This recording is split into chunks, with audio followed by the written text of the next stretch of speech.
फारूक अब्दुल्ला जी के मैं ये लिए एक बात बोलूँगा कि उनके लिए जो कोई नई बात थोड़ी है, वो तो एनडीए का हिस्सा रहे हैं। वो हमारे साथ उनके जो उमर अब्दुल्ला जी हैं वो फॉरेन मिनिस्टर रहे हैं, हमारी स्टेट फॉरेन मिनिस्टर रहे हैं, हमारी एनडीए में एमपी रहे हैं। तो तब उसके साथ हमारे साथ उन्होंने कोलिशन सरकार में काम किया है, हमारी सरकार में काम किया है जब वाजपेयी जी की सरकार थी। अगर वो आज भी आते हैं तो उनका हम स्वागत करते हैं और वो कभी भी आ सकते हैं। अब मैं वो मुफ्ती की बात करोगे, वो भी हमारे एनडीए में हिस्सा रही हैं, वो हमारे साथ शामिल रही हैं। मैं उनकी सरकार में खुद एक एमएलसी रहा हूँ। कुछ लोगों का ये भी कहना है कि जो पुंछ कॉन्स्टिट्यूंसी के अंदर जो है बीजेपी जो है पार्ट में डिवाइड हो चुकी है, इस पर आप क्या कहेंगे? भैया बीजेपी तो कभी पार्ट में डिवाइड हो ही नहीं सकती है, सारी बीजेपी एक है और सारी बीजेपी कमल के फूल के नीचे हम सब इकट्ठे हैं। मेरी सबकी एक ही आइडियोलॉजी। खेड़ा टांगरी गाँव है, वहाँ से हमारे जहांगीर साहब रहने वाले हैं, 2 बार एमएलसी रहे हैं, 1 बार एमएलए रहे हैं, एक फरीदा मीर हैं वो एमएलसी रहे हैं और बड़े बड़े मीर साहब जो हैं वो एमपी रहे हैं, कैबिनेट मिनिस्टर रहे हैं, एमएलए 2-3 बार रहे हैं। मतलब एक बहुत बड़ा परिवार रहता था। वहीं नीचे गणेश साहब और गणेश साहब की हम शहनाज गणेश जी रहते थे और तब ऊपर रोड नहीं निकल पाई छेला टांगरी। आज देखो कितनी खुश की खबरी की बात है, क्योंकि ये जो रजौरी और पुंछ खिता है इसको हमेशा ही जो है सतीली माँ का जो सलूक है इस हमारे साथ किया गया। कश्मीर वालों ने हमारे साथ सतीली माँ का सलूक किया। जितना पैसा आता था कश्मीर में चला जाता था, कोई स्कीम आती थी कश्मीर में चली जाती थी और हमारी कभी भी डेवलपमेंट नहीं हो पाई। आदाब नाज़रीन, आप देख रहे हैं आवाम की आवाज़, मैं हूं आपके साथ इफ्तिकार सोफी। नाज़रीन मोहतरम, इस वक्त हमारे साथ मौजूद हैं बातचीत करने के लिए फॉर्मर एमएलसी पुंछ प्रदीप शर्मा जी। कुछ अहम चीज़ों को लेके इनसे बातचीत होगी। शर्मा जी, खैर मकदम है आपका। बहुत बहुत धन्यवाद, शुक्रिया। शर्मा जी, जानना चाहेंगे जिस तरह से पहाड़ी आवाम की दायरेना मांग थी वो पूरी हो चुकी है, तो इस हवाले से आप पहाड़ी आवाम को क्या कहना चाहेंगे? सबसे पहले तो मैं जो पहाड़ी आवाम है उनको मुबारकबाद देना चाहूँगा, क्योंकि मुबारकबाद के हकदार हैं उनको बहुत बहुत मुबारक। क्योंकि उनका जो विषय है, जो आने वाला समय है उनका उज्जवल है, चमकता हुआ टाइम है उनके लिए। तो सबके लिए जितने पहाड़ी हैं, हमारे रजौरी पुंछ करना उड़ी टंगदार, जितने भी हमारे भाई बुजुर्ग और साथी जो पिछले हमारे 50 सालों से हमारी जो दरीना मांग रही है कि जो हमारे जो पहाड़ी हैं इनको एसटी स्टेटस दिया जाए, आज उनका जो ख्वाब है वो पूरे हुए हैं और उनको बहुत बहुत मुबारक और सबको बधाई मुबारक। और वो मुबारक के हकदार भी हैं, क्योंकि 50 साल से जो आपने लड़ाई लड़ी थी, आज वो लड़ाई पूरी हुई और आपके बच्चों को उनका हक मिला। आज बहुत बहुत मुबारक है। शर्मा जी, हाल ही दिनों में जो है डॉक्टर शहनाज गनीज साहिबा ने, मुश्ताक बुखारी साहब ने जो है बीजेपी ज्वाइन की है, तो किस तरह से आप देखते हैं इसे? मैं ये कहूँगा कि बीजेपी ने एसटी दिया है और जितने भी पहाड़ी लीडर थे, चाहे उसमें शहनाज गनीज हों, चाहे वो मुश्ताक बुखारी हों, चाहे वो और बहुत से लीडर हों जिनके मैं नाम नहीं लूँगा, पर वो उनको चाहिए कि उन्होंने एक फैसला किया था कि जो जमात हमें एसटी स्टेटस देगी, हम सब जो हैं वो दिल खोल कर और सच्चे दिल से जो है पार्टी भारतीय जनता पार्टी को ज्वाइन करेंगे। आज मेरी बहन जो है मेरी शहनाज गनीज, जो मेरे साथ वो member legislative assembly member MLC रहे हैं, तो मैं उनको वेलकम करता हूं भारतीय जनता पार्टी में और बुखारी साहब को वेलकम करता हूं। और सबको बाकियों को ये कहूँगा कि आपने जो वादा किया था कि जो हमें देगा, तो हम उसको पूरी ईमानदारी से भारतीय जनता पार्टी में शामिल होंगे। तो आप सबको भारतीय जनता पार्टी में, खासकर रजौरी पुंछ के जितने लीडरशिप है, पहाड़ी लीडरशिप है, आप सबको भारतीय जनता पार्टी में खुलकर आना चाहिए और आप इनका बहुत बहुत स्वागत है। शर्मा जी, इस वक्त जो मौजूदा सियासी सूरत हाल है पुंछ कॉन्स्टिट्यूंसी के अंदर क्या है? क्या मतलब सियासी सूरत हाल क्या चल रही है इस वक्त पुंछ कॉन्स्टिट्यूंसी के अंदर? सियासी सूरत हाल तो एक डेवलपमेंट का दौर शुरू है। नरेंद्र मोदी जी की क़यादत में देश के प्रधानमंत्री जो हैं वो डेवलपमेंट की तरफ सबको लेकर जा रहे हैं। एक हर पंचायत में हर गरीब को घर मिल रहा है, हर गरीब को नल मिल रहा है, नल में जल मिल रहा है। कोई ऐसा गरीब नहीं है जिसको पानी नहीं मिल रहा हो। हर आदमी को बिजली का हम सोच नहीं सकते थे। मैं लेजिस्लेटर रहा हूँ, एमएलसी रहा हूँ, और मैं देखता था सुबह हमारे घर के बाहर 10 लोग खड़े होते थे जिनको 1-2 पोलों की दरकार होती थी।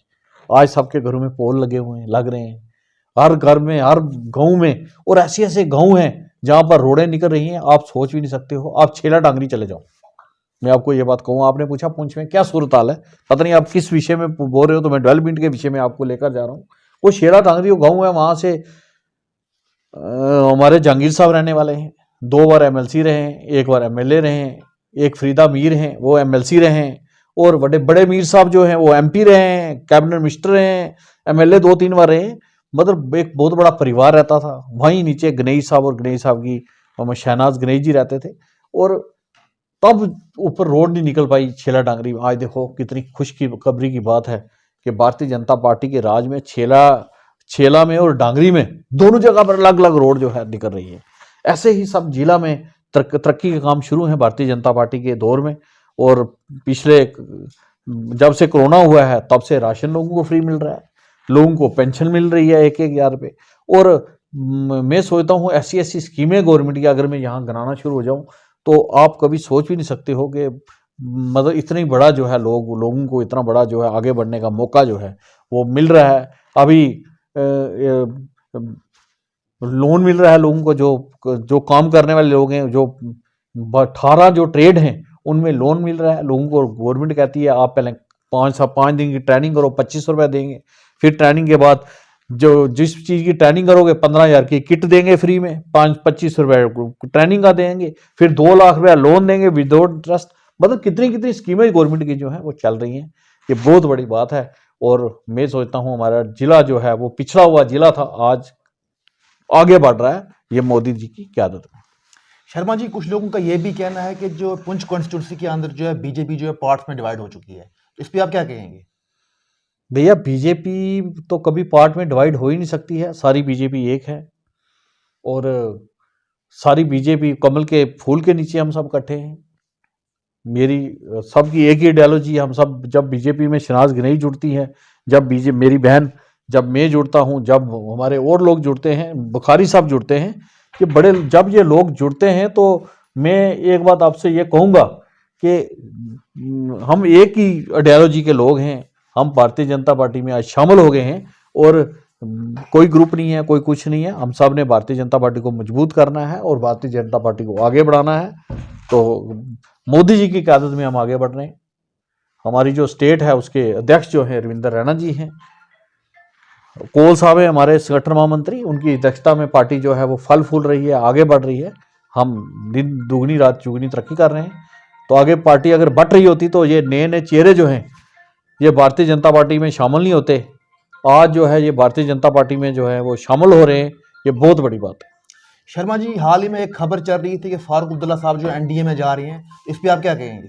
जी जी भैया, फारूक अब्दुल्ला जी एनडीए में आ रहे हैं या जा रहे हैं? एनडीए में आ रहे हैं, मतलब हमारी बीजेपी में, बीजेपी के जो एनडीए ग्रुप है उसमें आ रहे हैं।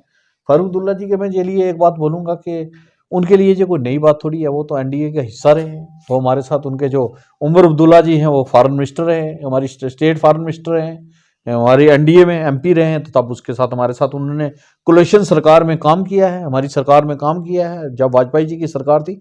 अगर वो आज भी आते हैं तो उनका हम स्वागत करते हैं और वो कभी भी आ सकते हैं। अब मैं वो मुफ्ती की बात करोगे, वो भी हमारे एनडीए में हिस्सा रही है, वो हमारे साथ शामिल रही है। मैं उनकी सरकार में खुद एक एमएलसी रहा हूँ, वो सरकार की हमारी जम्मू कश्मीर की हेड रही हैं और उस सरकार में मैं भी था, हमारे मंत्री भी थे, डिप्टी सीएम थे हमारे कविंदर गुप्ता जी, पहले बाद में बने, पहले निर्मल सिंह थे। तो वो अगर आते हैं तो ये कोई नई बात नहीं है, अच्छी बात है।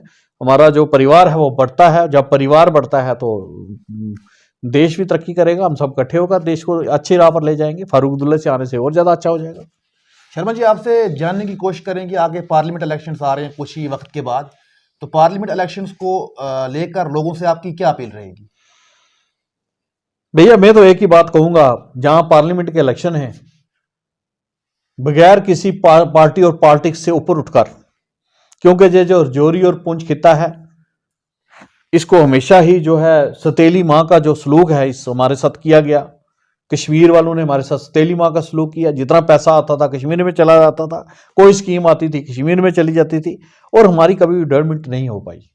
आज मोदी जी की सरकार में जो अमित शाह जी ने वादा किया था, जो प्रधानमंत्री नरेंद्र मोदी जी ने अपनी स्टेज से बोला था कि हमेरी पहाड़ियों पर भी नजर है, मैं पहाड़ियों की तरफ देख रहा हूं, जो हमारे पहाड़ी भाई हैं इनका भी मैं इनका हक दूंगा। आज जब नरेंद्र मोदी जी की सरकार आई, हमारे जो एसटी भाई हैं, जिनको हम पहले गुज्जर भाई बोलते थे, हमारे गुज्जर बकरवाल भाई, उनको कोटा तो दिया गया था लेकिन उनको कोई राइट नहीं दिया गया था। फॉरेस्ट राइट एक्ट, उनकी सीटें रिजर्व हुई 9 एसटी मेरे भाइयों की, और इनका कोटा बढ़ाया गया, इनको हकूक दिए गए। उसके बाद जहां पर हमारे पहाड़ी भाई हैं, सबसे हम 2 ही कम्युनिटियां रहती हैं रजौरी और पुंछ में, एक पहाड़ी और एक गुज्जर एसटी, एक वो भी एसटी हैं और हम भी कबीले के एथनिक पीपल हैं, हम भी कबीले के लोग हैं। तो हमारी भी धरीना मांग रही, हम जंग लड़ते रहे। जब हमारी फाइल गई तो 1991 में, ये आपको मैं बताता चलूं कि हमारा जो है पहला नंबर था, दूसरा नंबर हमारे जो गुज्जर बकरवाल भाई हैं इनका था, पर उनका आया तो हमें खुशी हुई। आज हमारा भी आ गया है, उनको भी हमें मुबारकबाद देना चाहिए, उनको भी खुशी होनी चाहिए।